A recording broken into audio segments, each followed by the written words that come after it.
continue the conversation after the session as well. And I think that's all I have to say. So, oh, I see the recording has already started on my behalf. Thank you for that. All right, so Aibak, I'm going to ask you to start us off, and I'll give you your 10 minutes, and let's try to keep to the time as we go. All right, so the floor is yours. Feel free to share your screen and get started. Yes, I will do that.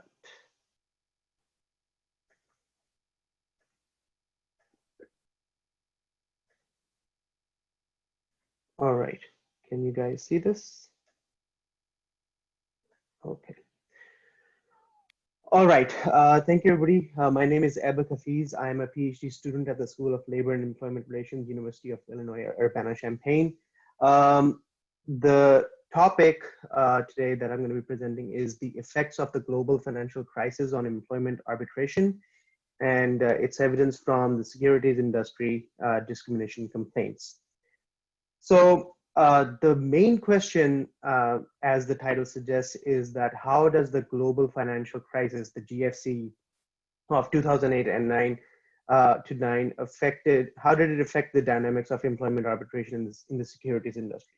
The data we use is the Federal Industry Regulatory Authority, FINRA's arbitration awards, and we have the universe of awards. So all of the awards from 1991 to 2017, so it's not a sample. And we look at the caseloads and the outcomes in this analysis. So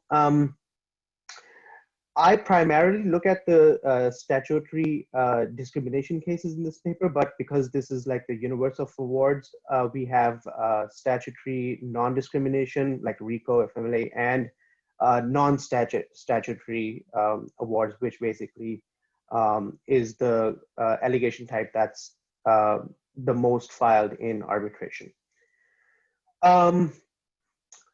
Examining changes in caseloads and outcomes of employment discrimination allegations induced by macroeconomic changes can provide valuable insights into the character of arbitration.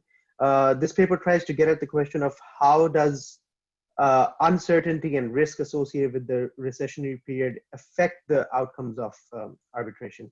So like, does arbitration serve as a good or fair platform to resolve discrimination cases during a recession?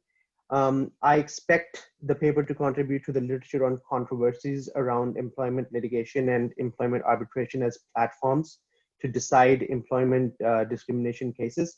So for example, in the legal setting, discrimination complaints increase and award amounts also increase and win rates fall. This is what happens in the legal setting. So if arbitration is as good as or it is the same as the court system, does it function similarly? And with this COVID situation going on, it's like some people are saying that it's going to bring in that recessionary period once again. So maybe this would help us see or determine what's going to happen with these discrimination cases in arbitration with this COVID situation going on. So a little bit of the literature review. A decent amount of research has been done regarding the outcomes of employment discrimination cases. And overall, the results show unfavorable outcomes for employee plaintiffs, right? So I use these studies as a genesis to basically dig deeper into employment discrimination arbitration cases by examining the effect of a changing macroeconomic condition, basically the GFC. So there's a dearth of studies. There are not a lot of studies done in, regarding the effect of financial crisis on conflict and conflict resolution. Existing literature is mostly descriptive in nature, and it only looks at,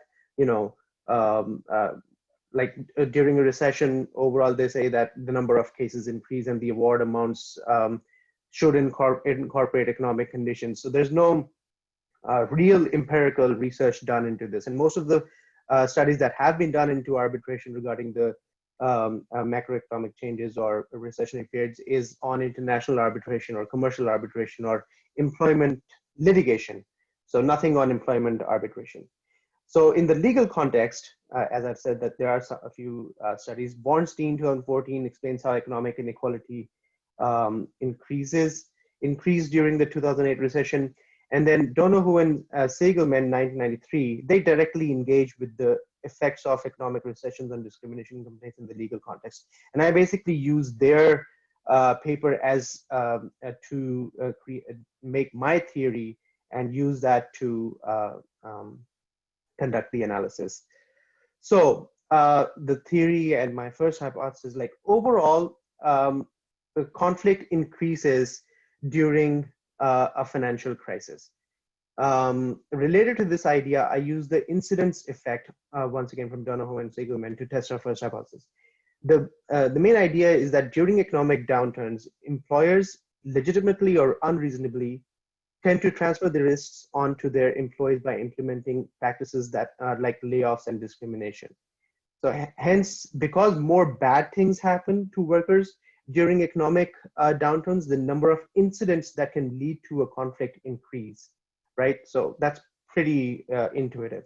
So that brings us to our first hypothesis, that during the GFC, there would be an increase in the overall number of employment claims filed through arbitration in FINRA. That's our first hypothesis. The second hypothesis is derived from the worker benefits effect, also from the same paper. The idea is that the average duration of unemployment spells increase in a recessionary economy. And employment discrimination awards are based on back pay, which depends on duration of unemployment. Based on this, evidence suggests that for litigation, monetary award amounts are elevated during a recession. So as arbitration awards are also dependent on back pay and duration of unemployment, we expect to see a rise in award amounts for discrimination cases as well. Hence, our second hypothesis is that during the GFC, there would be higher award amounts for discrimination claims. The third hypothesis, it's like it's related to the psychological theory posits that inequality is likely to increase during economic recessions. That's it makes sense. However, the worker benefits theory model that we just talked about, derived from the economic theory, suggests that it is not that discrimination rises during recessions, but that higher monetary awards induce more litigants to proceed to federal court. So they basically think that because we'll be getting more money because of the recession going on, so let's file a claim. If there's no recession, probably people would be like that, we're not going to get a lot of money, so let's just leave it. Hence, our third hypothesis, that higher award amounts are associated with an increase in the number of discrimination claims, and lower award amounts are associated with a decrease in the number of discrimination claims. The fourth hypothesis, the prospect of greater awards for successful complaints, which is our hypothesis 2, might encourage less meritorious discrimination claims to be filed as well. So, yeah, during our fourth hypothesis is that during the GFC, there would be lower win rates for discrimination claims. Once again, the data, we have all of the cases from 91 to 2017, and our categorical independent variable is the global financial crisis. It's a categorical variable. Pre-GFC is from January 91 to August 2008. During the GFC is 10 months, September 2008 to June 2009, and then after or post-GFC is July 2009 to December 2017. Outcomes are dependent variables. It's the win rate. So if the employee wins, it's a 1. If not, it's 0. Award amounts are in dollars, thousands. And relative award is the ratio of the amount awarded over the claim amount. These are the control variables that I use. I'm not going to go into them right now. So the results. We see, so here is the table. We see over here that in table 2A, we see that the monthly average of all cases increased by 8.3% during the GFC. We also see that non-statutory cases increased by 25.3%. 2 minutes. Here. 2 minutes? Okay. Yeah. Okay. So that basically shows us that the cases increased, the overall cases and the non-statutory cases increased. So due to layoffs and other contractual incidents rising during a recession, overall number of cases increased, easier and safer way for firms to reshuffle their human resources according to their need. Our second hypothesis got rejected. We see that during the GFC, there would be lower award amounts over here, right? So this one got rejected. This may be a recession-induced amplification of the general trend of lower award amounts for discrimination cases. Arbitrators might be mindful of firms being financially troubled as well.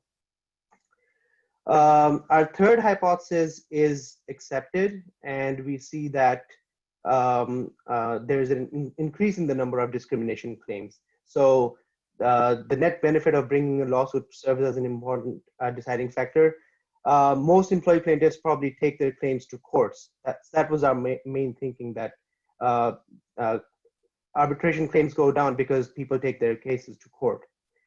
And I'm going to skip this.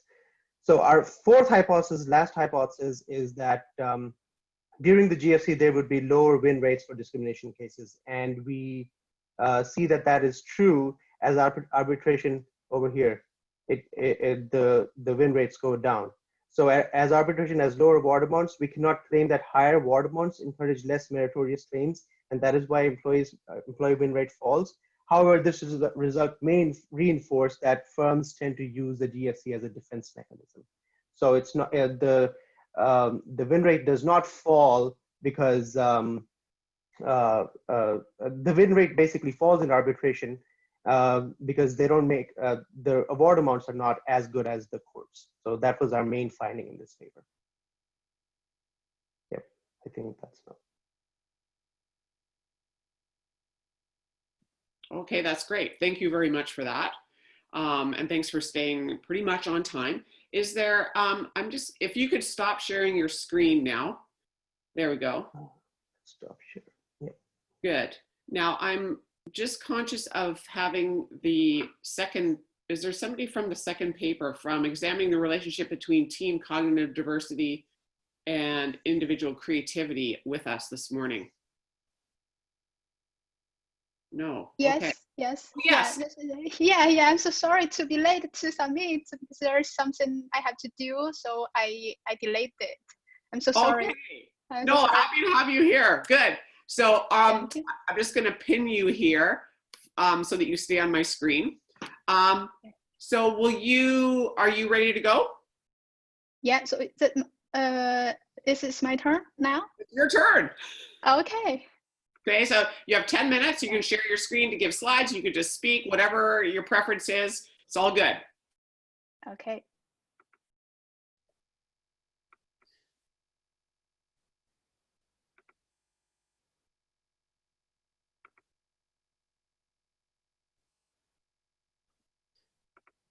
So can you see my slides now? That's good. Okay. So, hi everybody. I'm glad to be here. I'm Jiaojiao, associate professor in Taiyuan University of Technology in China. Now I'm also visiting in Rutgers University, so that's why I use this slide. And I'm excited to attend this conference because it's my first time to attend LERA. So now I'll sharing you with my latest research.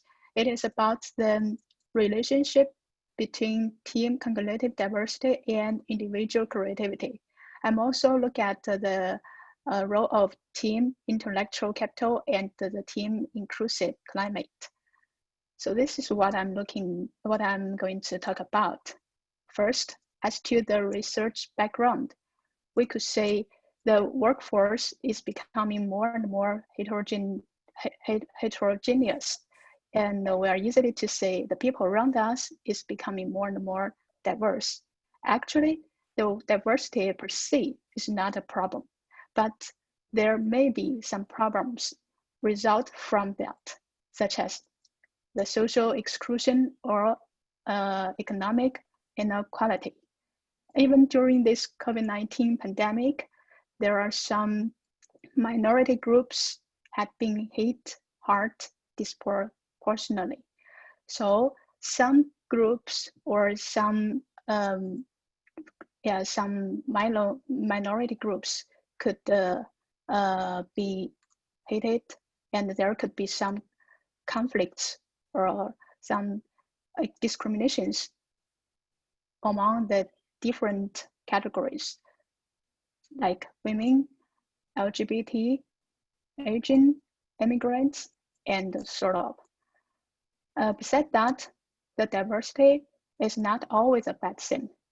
The literature informed us the diversity sometimes could also have the advantages, such as different ideas, different perspectives, different skills and experiences different people held. Such diversity could also give us more ability to create or to make high quality decisions. So the question is how to realize the values of the diversity, at the same time prevent its dysfunctional effects. It is quite challenging to theory and practice. Let's back to the theoretical background. Although there are a lot of work has been done to address this issue, there are still some inconsistencies. They still yield some mixed results. The first one is we're not know what's the exact effect of diversity. In what condition it is good, or in under what condition it is bad. Next, we still didn't know the ways to minimize its negative effects and maximize the positive effects. That means we didn't know the effects of diversity nor the ways to deal with the diversity. So this unsolved question leads to my research. So my question focuses on the underlying mechanism through which and the contextual condition under which diversity could translate into values. That means I'm going to look at how and when the diversity could generate the favorable outcomes. In order to answer the question, we first focus on cognitive diversity. This is a kind of deep level diversity. Literature has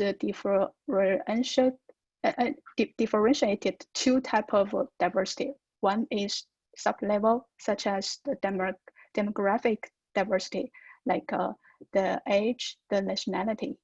Another one is deep level, such as the cognitive, the functional and educational diversity. This is not easily to be observed and is more relevant to creation. And the first one, the surface diversity, surface level diversity is more relevant to conflict, to social categorization. So because we choose to focus on cognitive diversity, we choose the information decision-making perspective as our theoretical basis, because the literature has showed there are two main arguments to explain the effects of diversity. One is similarity attraction. This is used to explain the effects of the negative effects of diversity. And the next one is information decision making perspective. This is used to explain the positive effects of diversity. So we choose this one as our theoretical basis because we choose focus on the cognitive diversity. Next, we also absorb the concept of intellectual capital from the strategic HR, human resource management. It is a perspective of resource different from the traditional perspective of process. Besides that, we also incorporate inclusion perspective. As we know, there are some scholars in diversity research field advocating we should move beyond the perspective of diversity to inclusion, because inclusion is deemed to be better to deal with the two-edged sword attributes of diversity. It means inclusion may be the better way to deal with the dual effect of diversity. At last, we choose the individual creativity as our outcomes, because some scholars advocate we should build a multi-level analysis. We should conduct multi-level analysis to research diversity. Based on the thoughts above, we build our research model. And we further lay out 3 hypotheses. The first one, we predict the team cognitive diversity will positively relate to individual creativity, because the cognitive diversity could be resources, could be a different thinking, different perspectives, and it could be the non-redundant, distant, complementary resources. All are helpful to facilitate individual creativity. The second hypothesis, we predict that the team cognitive diversity will first transfer into team intellectual capital, then subsequently positively affect the individual creativity. We conceptualize team intellectual capital as consisting of human capital and social capital, because intellectual capital is an organization level concept which includes 3 dimensions: human, social, and organizational capital. But here we just need a team level concept, so we reconceptualize this concept, just including human and social capital.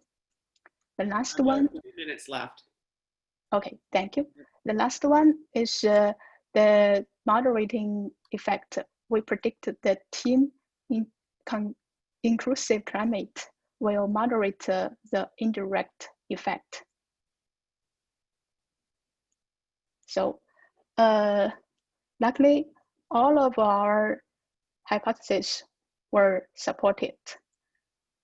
The only thing we should note is here, when the team climate is low inclusive, the indirect effect become negative but non-significant.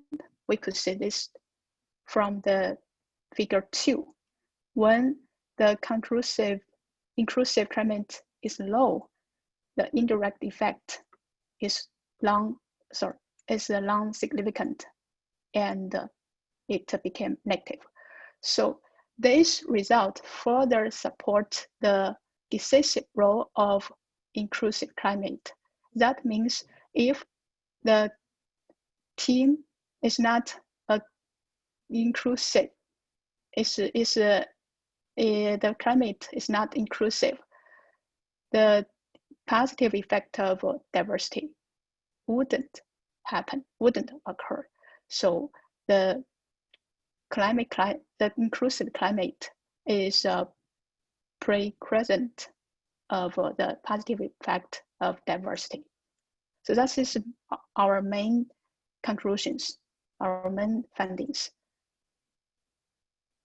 Next, we talked about the theoretical implications and the limitations and the future research. So that's the main contents of our research. Thank you. Any questions and comments are will count. Thank you. Thank you. That's great. And thanks for keeping to the time. We'll hold the questions until all 4 papers are presented. Is there anybody from the 3rd paper, from the go to work or go to jail paper here this morning? Okay. All right, Peter, I'm going to invite you to go next then. Great.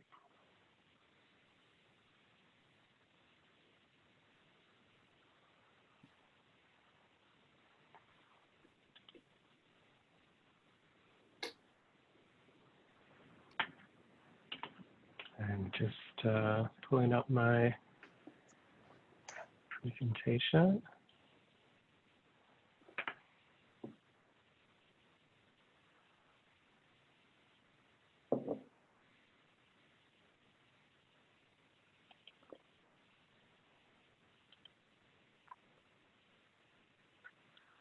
All right, so thank you all for joining this session. Thanks particularly to Anne for chairing. And today I'm going to present some research that's still at a relatively early stage, so I'm very eager for feedback, suggestions.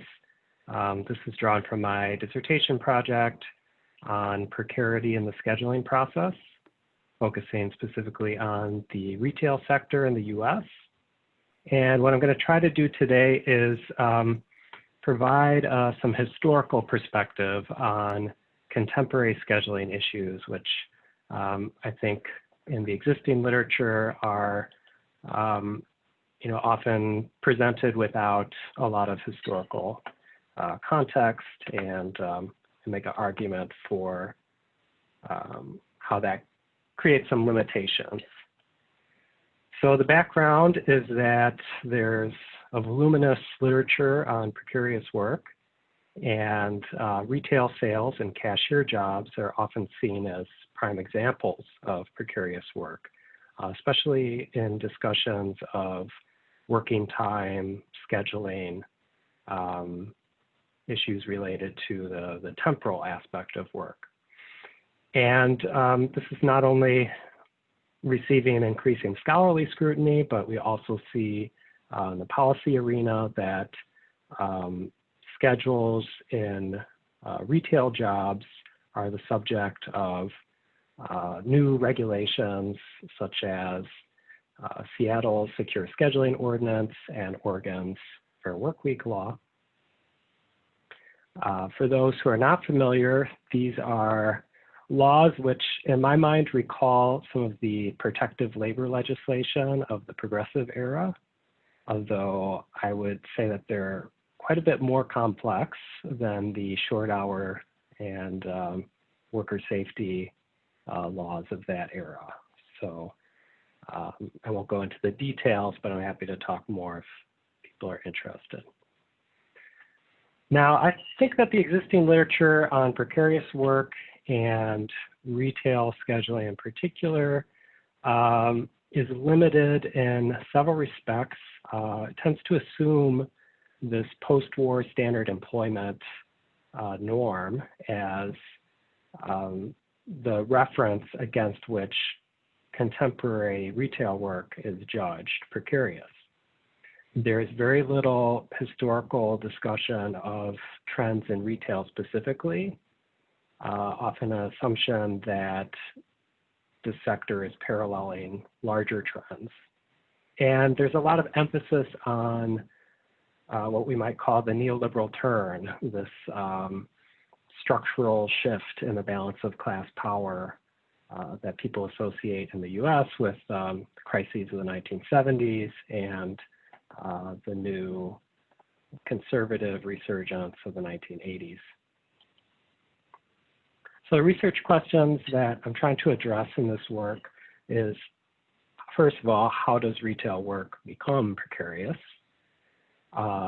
More specifically, are there distinct periods in the process of precarization of retail labor? And then in this recent period, why have unpredictable schedules become recognized as a social problem in need of regulation? There's various data sources that I'm drawing on. I won't go into detail. I would welcome recommendations if there's anything comes to mind you think is missing in this list. Particularly, I'm looking for more sources discussing the discount retail chains that really take off in the 1960s and 70s, like Kmart, Target, Walmart, although there's more literature on that later. And I have a larger narrative that I'm developing, which again, it's not possible in the context of this presentation to fully flesh out, but basically I'm trying to describe a confluence of changes, some specific to retail, some more general in the US economy over the 20th century, and that together they contribute to a more or less gradual emergence of the precarious retail labor force that we see in recent decades. So I'm just going to pick out in the next few slides a couple of what I see as the key facts that are neglected in existing literature. First, instability is not new in retail. Despite common assumptions that algorithmic scheduling or sort of large, low-road discount chains are the source of these practices, we can find historical antecedents going back to the early 20th century. This long quote is taken from a report of the Bureau of Labor Statistics in 1916, which identifies a number of contingent, seasonal, and irregular employment relations that were common in urban department stores even at that time. However, it's important to note, particularly this last sentence, that the instability in this era was concentrated on a relatively small segment of the workforce, and that for regular employees, long, rather rigid work hours were the norm. So the most rapid period of change in working time in retail, at least in terms of the shift to part-time work, really occurs in the post-war decades. And this is associated with major changes in retail trade, such as a shift to self-service selling, suburbanization, opening of more branch stores and later big box stores, and a feminization of the labor force. So there's some increase in the share of men working part-time, but the share of women working part-time plateaus after 1980.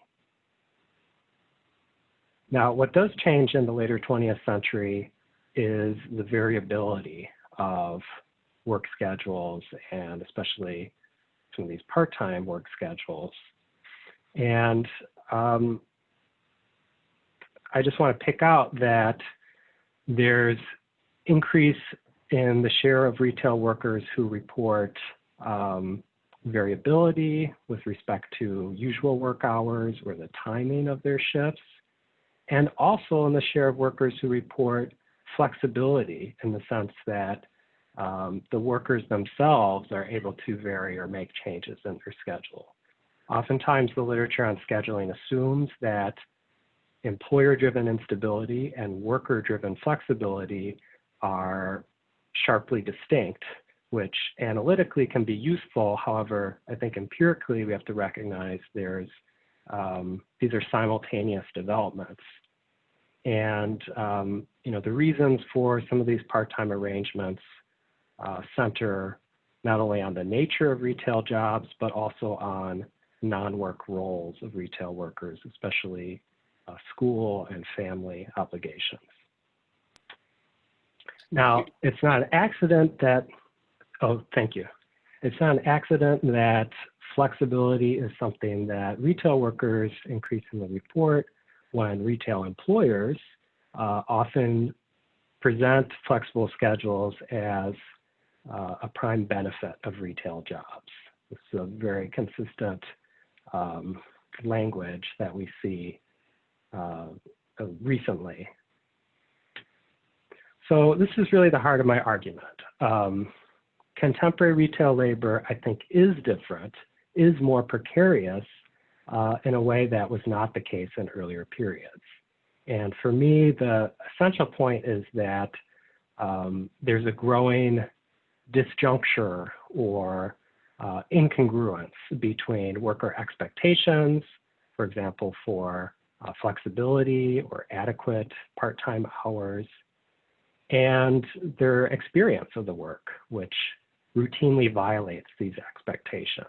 And I think that the sense of frustration and lack of control, often even lack of understanding about what's driving schedule changes, gives rise to unpredictability and disappointment, which I think distinguishes the contemporary scheduling arrangements from unstable but differently experienced arrangements of, say, the early 20th century. So in conclusion, I think the structural account that is often used to frame the study of contemporary retail work isn't a good fit, and it tends to neglect some of the retail-specific changes which over a longer time period have helped contribute to changes not only in business practices, but also the composition of the labor force, the consumption patterns that retailers are responding to. And I would argue we need to reconceptualize precarious work more generally in processual terms and recognize that there's something qualitatively different about instability when it frustrates the expectations and eludes the control of workers. Thank you. I look forward to your comments. Great. Thank you very much, Peter. So I will invite people now. Well, is there anybody from the Get to Work or Go to Jail paper here this morning? Final call. Okay. All right. So yeah, Peter, if you could stop sharing your screen. Then I'm going to invite people to go to the participant bar on there at the bottom of their screen, and you can raise your little blue hand.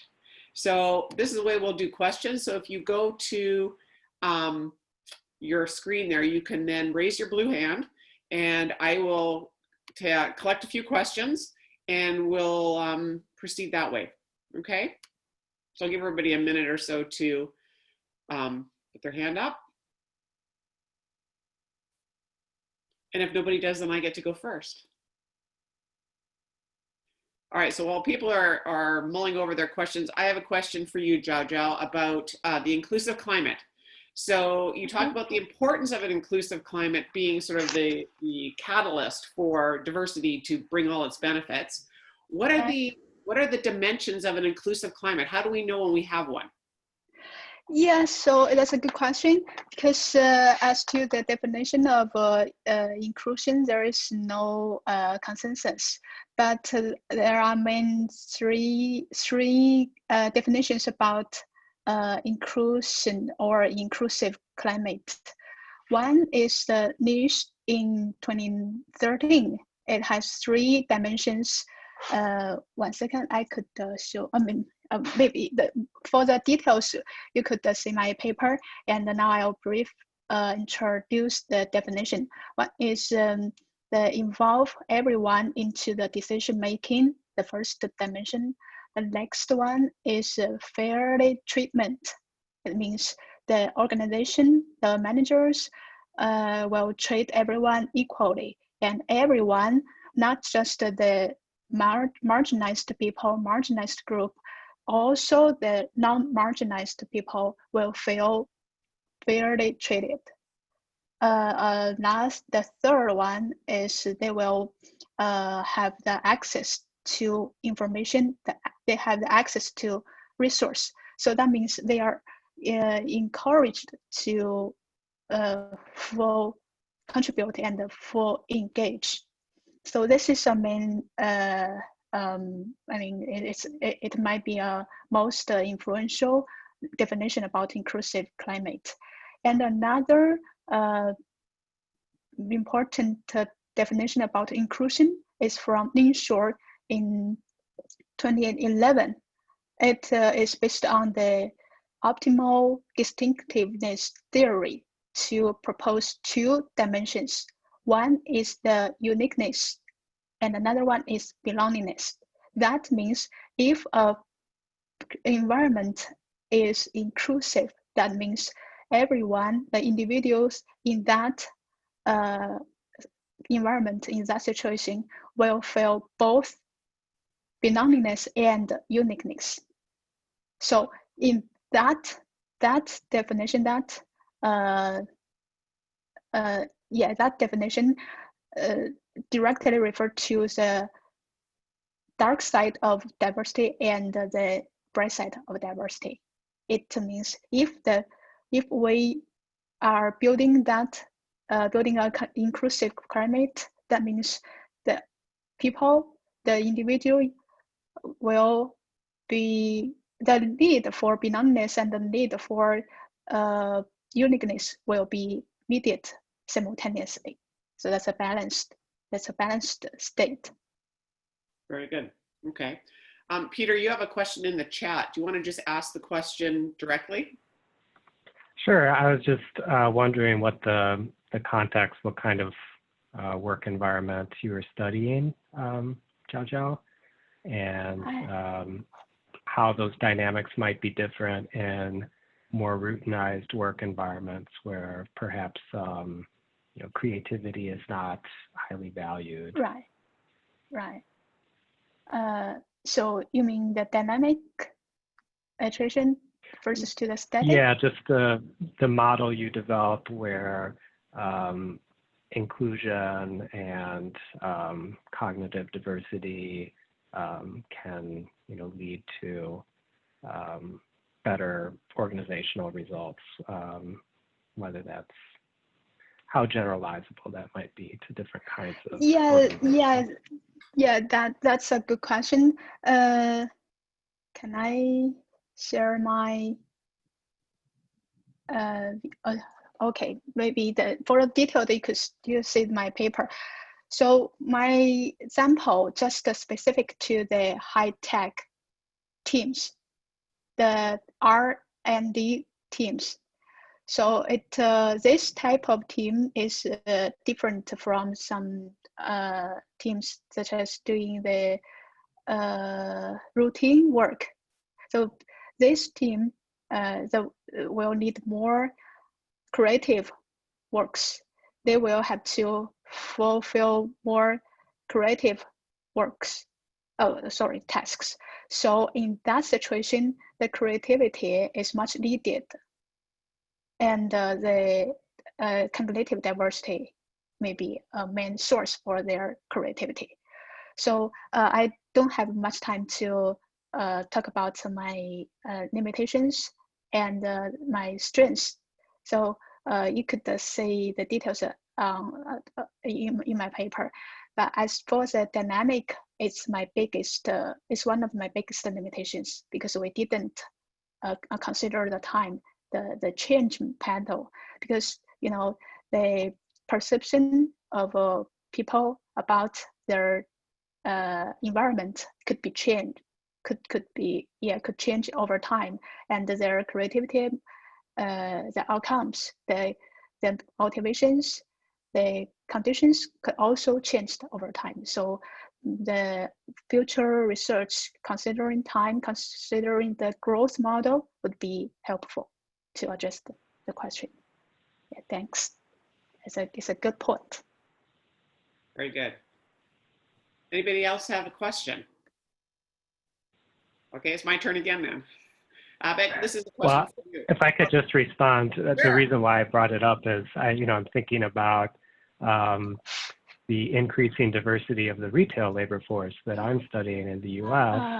And there, the role that diversity plays in my narrative is that workers are no longer sort of fitting very similar demographic profiles by the end of the 20th century, especially, you know, racial, ethnic diversity. Retail labor force looks much more like the general working age population. And I want to argue that sort of the more diverse situations and needs of retail workers might increasingly, there might be increasing chance that those are not satisfied by the conditions on offer from retail employers. So that's not something I really emphasized in the presentation, but I do think that the sort of supply side changes on the labor market are an important aspect of, you know, this mismatch with the type of jobs. And that job quality, you know, also reflects what workers expect of the job and not just sort of what employers offer. Yes, yes. So the different type of job may matter during this as to the effect of diversity. And also, it also consideration for managers to decide if they will choose a diverse or homogeneous workforce.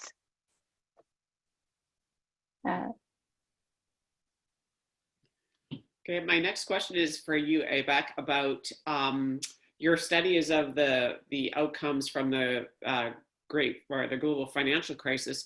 Is it going to look any different, or will it look similar after when we look at the sort of the post-COVID crisis that's upon us? When we look at this same sort of data set 5 years from now, 6 years from now, do you expect it to be similar? Do you expect it to be different, and why? So if the COVID acts like a macroeconomic recession, like the GFC did, if it affects the industry, especially the securities industry in the same way, then I do expect the similar results if we do conduct the same analysis 6 or 7 or 10 years down the road. So yeah, that is why that was one motivation for this paper, that, you know, to see how employment arbitration, you know, acts during these recessionary periods. So yes, I think it would, if the premise is that if the COVID brings in changes in a similar fashion, like the GFC did in the industry. Well, the one difference that we may see, though, is that it becomes like a W, right? That it goes, that we're in and out and in and out, whereas the GFC was like, it was bad, right? It got better. Yes. But this might be ongoing and do you think that might have any change in how we think about things? Well, if we look at the number of cases that are filed in arbitration, especially if you look at just the discrimination cases, I don't think there are as many discrimination cases filed in arbitrations so that we can pick up this, you know, W shape that you're saying.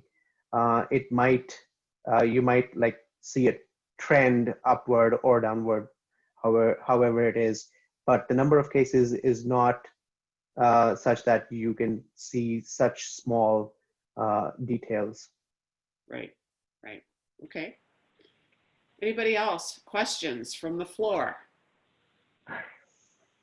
If there's not another question, I just, the association I have with what Aibak was just talking about is there's been a lot of discussion in the context of coronavirus about liability shields or kind of safe harbor provisions for employers who are trying to adapt operations to public health orders and guidelines at multiple levels of government, some of which are you know, more detailed or even conflicting.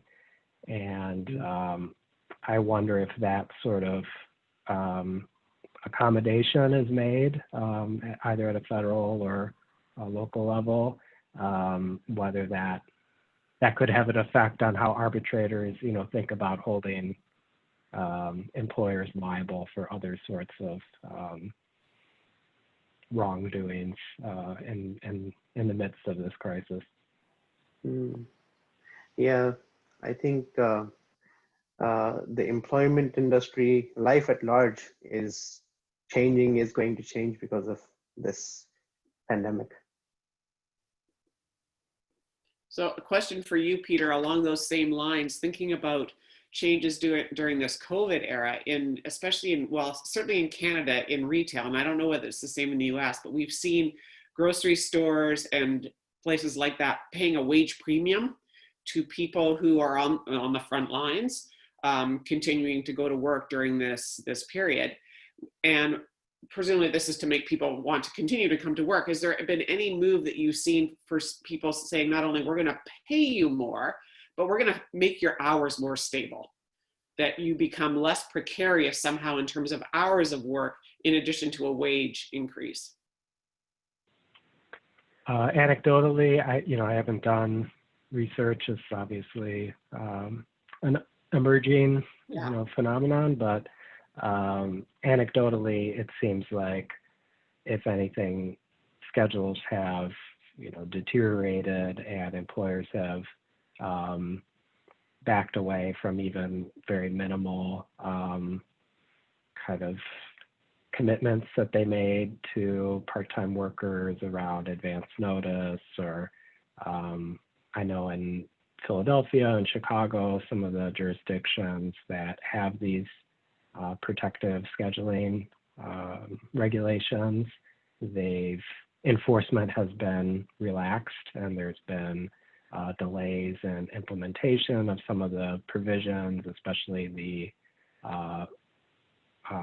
premium pay for schedule changes has been relaxed, and the private right of action that was envisioned in the Chicago Fair Workweek Ordinance, that has been delayed to January of next year. So if anything, it seems like the crisis is giving employers legitimate, basis, but also a pretext to, back away from commitments to more stable scheduling. So why is stable scheduling so difficult for employers to do? I think Eileen Applebaum could, talk a little bit more about the business model and what are the financial and other objectives that are dictating a lot of the retail labor model. And my sense, generally, there are some firms that do better than others, but generally, the use of labor in the stores is a secondary, if not tertiary, concern, at the upper management levels, and it's downstream of a lot of decisions about how you supply the stores, the kind of logistics, and this just-in-time sort of lean retailing model that we associate with Walmart and now with Amazon, and so labor is made to absorb a lot of the instability that's generated further up the supply chain. And as much as rhetorically they want to do better by workers and not be the target of regulation, I think they're reluctant to more dramatically restructure or reimagine their business model. Yeah. Eileen, do you have anything to add to that? So I don't really study retail per se, except I've been doing a lot of work on private equity. And as you probably know, they've been highly engaged in retail, all of it negative. So I think that we just got at what the main thing is, and that is they want to have workers on demand. They don't care about high turnover. That's to their advantage. The basic idea is to have as few workers on your payroll as possible who have any ability to make demands on the organization, to be able to get paid sick days or be able to get paid family leave, whatever it is. They want to minimize that. And we actually see that this is widespread in the economy, and this is why the COVID-19 stuff has been so devastating. There's no redundancy. Hospitals do not have enough beds. They do not have enough staff. And if it's true in hospitals, it's true in retail. The incursion of private equity into retail, which of course, now that things are going belly up, they're not that interested in new investments in retail, with the exception of a few really vulture capitalist firms that buy up failed retail and then suck whatever blood is left, you know. But basically, the era of investing in retail was attractive to the private equity because of the high cash flow, the low debt. It's a cyclical industry, so retailers don't carry much debt if they can help it. And the fact that they often own their own real estate. And so private equity came in, stripped the real estate, either loaded them with debt using the real estate as collateral, or stripped the real estate and left them with rent to pay, which I will say one of the changes in accounting now is that those lease agreements have to be counted as liabilities, so they can't get away with acting like that's not a form of debt. And come any kind of downturn, come any kind of competition, Walmart and Amazon were named. If you think about Toys R Us, there's no reason they could not outcompete Amazon and Walmart in their own area. Iconic firm, well established, hundreds and hundreds of retail outlets in this country and in other countries, and yet they could not mount an effective e-commerce platform. And why not? They had no resources. When they went belly up, we saw how much of their resources have been sucked out over the years, so that it didn't really matter to the private equity owners. They had already made not only their initial investments back, but a huge profit. And the limited partners don't do as well. I'm talking about the partners in the private equity firm, not the pensions that invested, although they did okay too. But a lot of that, for example, the selling of real estate, that money goes, well, maybe not that money. There's other monies that go straight. I think well, anyway, they have these relationships with the firm directly. All the relationships are not just with the fund that owns them. And the firm is able to suck out a lot of money, both as the general partner in the fund when the fund gets money, and then there are these other relationships, the monitoring fees, for example, that you might have heard about. And so they set an example. I mean, they need to raise cash flow to either pay rent or pay debt, and that means squeezing workers as much as you can. And that model has just, it's gone general. You see it at Macy's, you see it at JCPenney. They use a lot of debt, they squeeze the workers. It doesn't matter that they're not owned by private equity, there are those spillover effects. So I think that's what's happening. They have no loyalty to their workers whatsoever, as private equity doesn't either. So we either replace the concept of efficiency with the concept of resilience, or we don't come out of this pandemic very well, and we're not well prepared for future pandemics. Right. Well, on that happy note. You can keep happy notes, yes. I think, yeah, it's a disturbing picture. And, I don't think there's a whole lot at this point that, we have a lot of answers on like how we're going to shift that up. Right. I want to thank everyone for coming out this morning, and I would like to thank our three speakers very much for their work and their presentations this morning. And I hope the rest of your day goes well and that you enjoy the rest of LERA 2020 in this virtual format, which I didn't think was so bad. So thanks to all of you, and have a great rest of the day. Thanks, Anne. Thank you, everybody. Take care. Bye. Enjoy the rest of the conference.